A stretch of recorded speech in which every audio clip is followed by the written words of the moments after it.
1 থেকে 100 পর্যন্ত মৌলিক সংখ্যাগুলো মনে রাখার টেকনিক। একটি মাত্র টেকনিক মনে রাখবো। টেকনিকটি হলো 44, 22, 322, 321। এটা আমরা টানা মুখস্থ করব, অর্থাৎ ফোন নম্বরের মতো 44, 22, 322, 321, 44, 22, 322, 321। এটা মনে রাখলেই চলবে। সো 1 থেকে 10 পর্যন্ত, অর্থাৎ 4 1 থেকে 10 পর্যন্ত আছে 4টি, 2, 3, 5, 7। 11 থেকে 20 পর্যন্ত আছে 4টি, অর্থাৎ এই 4, 11, 13, 17, 19। 21 থেকে 30 পর্যন্ত আছে 2টি, এই 2, অর্থাৎ 23, 29। 31 থেকে 40 আছে 2টি, তাহলে 31, 37। 50 থেকে 57 আছে 3টি, 31, 43, 47।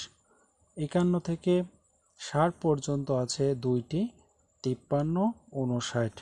61 থেকে 70 পর্যন্ত আছে 2টি, 61, 67।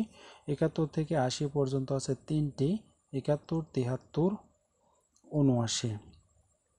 81 থেকে 90 পর্যন্ত আছে 2টি, 83, 89।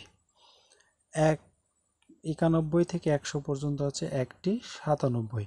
এই টোটাল 25টি, অর্থাৎ আমরা একটি মাত্র সূত্রের মাধ্যমে, অর্থাৎ 44, 22, 322 মনে রাখলে যে কোনো সংখ্যা অনায়াসে বের করতে পারবো।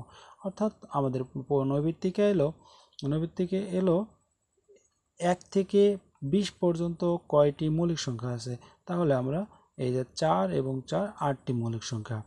যদি বলে 1 থেকে 40 পর্যন্ত কয়টি মৌলিক সংখ্যা আছে, তাহলে 40 যেতে, অর্থাৎ 1, 2, 3, 4, অর্থাৎ এদিকে 4 কোড যাব, 44, 22, 1, 2, 3, 4, অর্থাৎ 4 আর 4 এ 8, 2 এ 10, 12।